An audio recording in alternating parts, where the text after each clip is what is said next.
Hello and welcome to the topic Approach to Trauma in the Emergency Medicine module.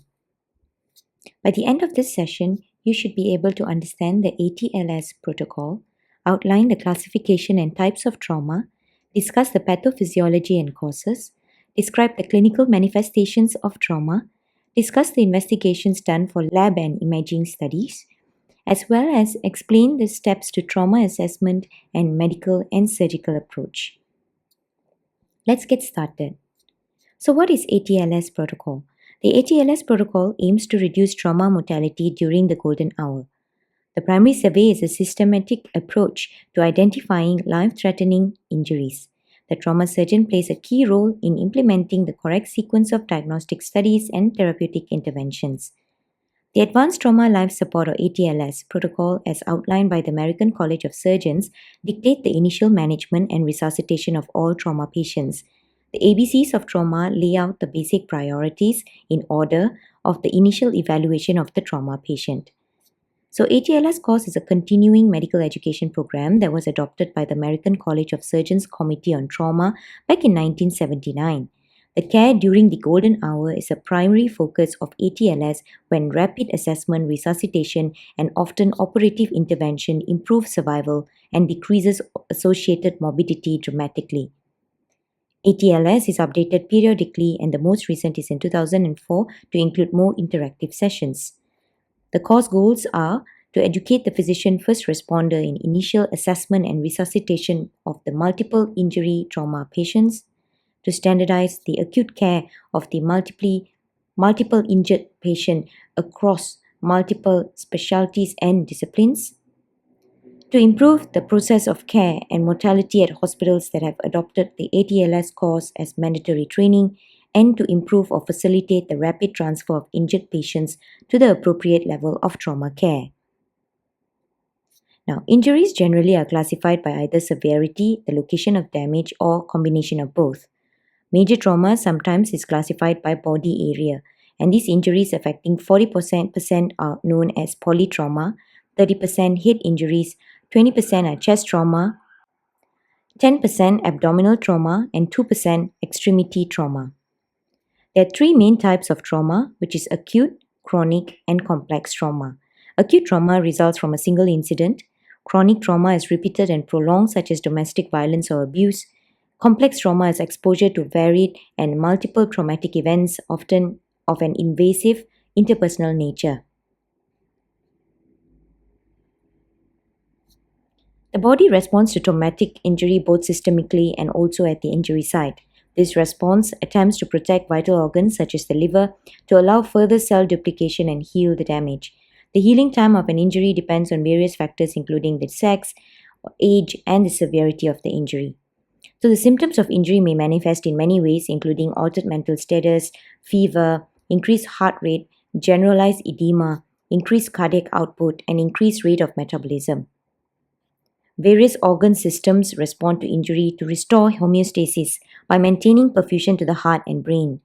Prolonged inflammation can cause multiple organ dysfunction syndrome or systemic inflammatory response syndrome or SIRS. Immediately after injury, the body increases production of glucose through gluconeogenesis and its consumption of fat via lipolysis. Next, the body tries to replenish its energy stores of glucose and protein via anabolism. In this state, the body will temporarily increase its maximum expenditure for the purpose of healing injured cells. The symptoms of acute trauma would include altered mental status, fever, increased heart rate, generalized edema, increased cardiac output, increased rate of metabolism as mentioned earlier. However, for chronic trauma, it may manifest as a labile or unpredictable emotional outbursts, anxiety, extreme anger, flashbacks, fatigue, body aches, headaches, and nausea. For physical exam, it is important to be undertaken to identify any life-threatening problems after which the secondary examination is carried out. This may occur during transportation or upon arrival at the hospital. The secondary examination consists of a systematic assessment of the abdomen, pelvis, and thoracic areas, a complete inspection of the body surface to find all injuries, and a neurological examination. As for lab tests, a toxicology screen can be done. in addition to the full blood count that we include in the trauma panel studies, serum electrolytes, liver function tests, coagulation profile, amylase, group and cross-match of the blood, a toxicology screen and urine analysis, and ethanol level, as well as electrolytes. Those with major trauma commonly have chest and pelvic x-rays taken, and depending on the mechanism of injury and presentation, a focused assessment with sonography for trauma exam to check for internal bleeding is done, which is known as the FAST scan.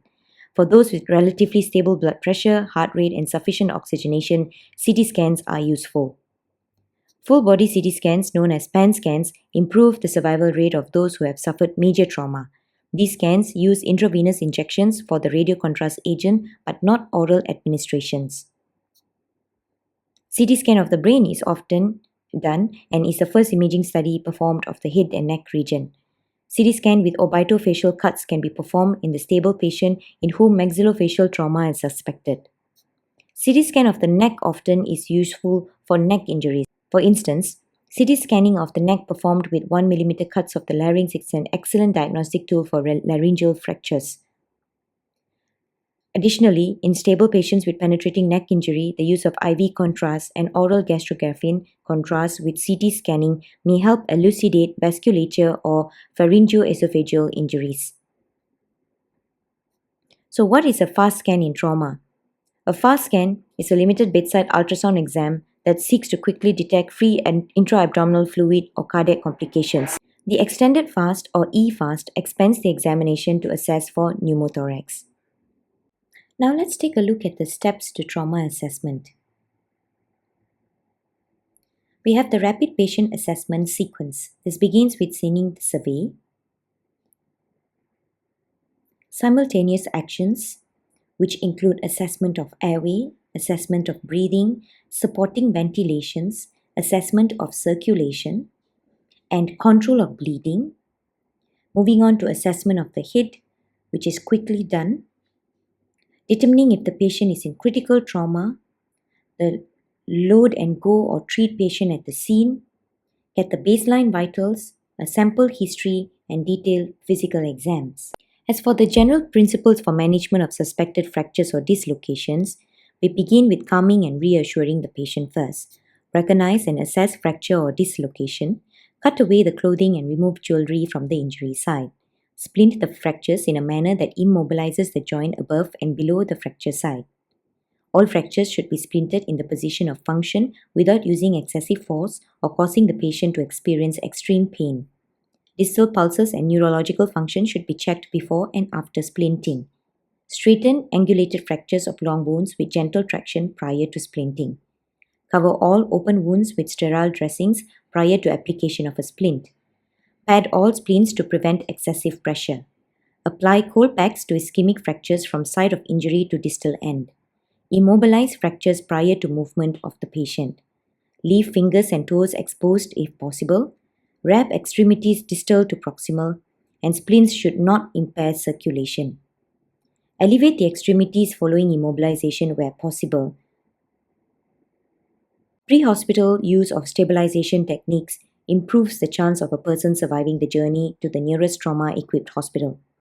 Emergency medicine services determines which people need treatment at a trauma center, as well as provide primary stabilization by checking and treating airway, breathing, and circulation, as well as assessing for disability and gaining exposure to check for other organ injuries.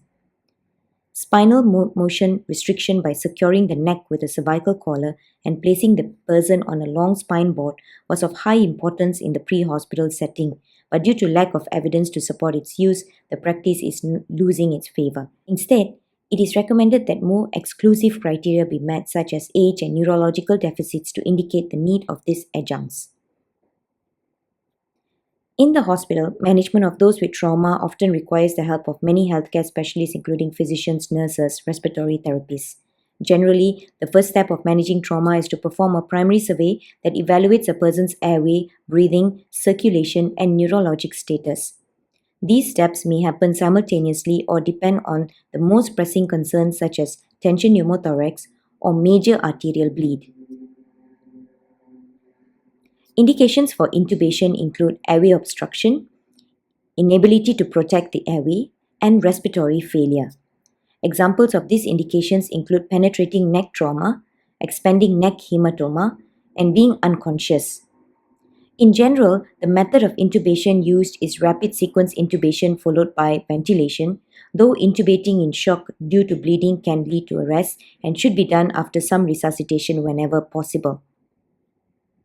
Trauma resuscitation includes control of active bleeding as well. So when a person is brought in, vital signs are checked, an ECG is performed, and if needed, vascular access is obtained. Other tests should be performed at a baseline measurement of their current blood chemistry, and these include an arterial blood gas. The FAST exam may help assess for internal bleeding. In certain traumas, such as maxillofacial trauma, it may be beneficial to have highly trained healthcare provider available to maintain airway, breathing, and circulation. Intravenous fluid are given to people who have poor perfusion due to trauma. This is still appropriate in cases with isolated extremity trauma, thermal trauma, or head injuries. Post-stabilization, once the critically or neurologically injured patient has been stabilized, perform a complete history and physical exam in a step-by-step manner. Not forgetting the orbit examination is the most next important step. Note for diplopia, proptosis, and ophthalmos, and orbital rim fractures. Suspect corneal injury in the painful eye with ciliary injection. Tranexamic acid decreases death in people who are having ongoing bleed due to trauma, as well as those with mild to moderate traumatic brain injury and evidence of intracranial bleeding on CT scan. It only appears to be beneficial, however, if administered within the first 3 hours after trauma. So for severe bleeding, for example, from bleeding disorders, recombinant factor 8A, a protein that assists blood clotting, can be given when appropriate. Now, if we look at surgical techniques, using a tube or catheter to drain fluid from the peritoneum, chest, or the pericardium around the heart often are used in cases where severe blunt trauma to the chest or abdomen has occurred, especially when a person is experiencing early signs of shock. In those with low blood pressure, likely because of bleeding in the abdominal cavity, cutting through the abdominal wall surgically is indicated. Diagnostic peritoneal lavage or diagnostic peritoneal aspiration is a surgical diagnostic procedure to determine if there is free-floating fluid in the abdominal cavity. Pericardiocentesis is a medical procedure where fluid is aspirated from the pericardium. And when it comes to damage control surgery, it is used to manage severe trauma in which there is a cycle of metabolic acidosis, hypothermia, and hypotension that may lead to death if not corrected. So the main principle of the procedure involves performing the fewest procedures to save life and limb. Less critical procedures are left until the victim is more stable. So in summary, we have looked at the ATLS protocol, classification and types of trauma, the pathophysiology and causes, clinical manifestations, as well as the signs and symptoms, investigations which include lab and imaging studies, and finally, medical and surgical treatment. Now we have come to the end of this lesson. Thank you for your time.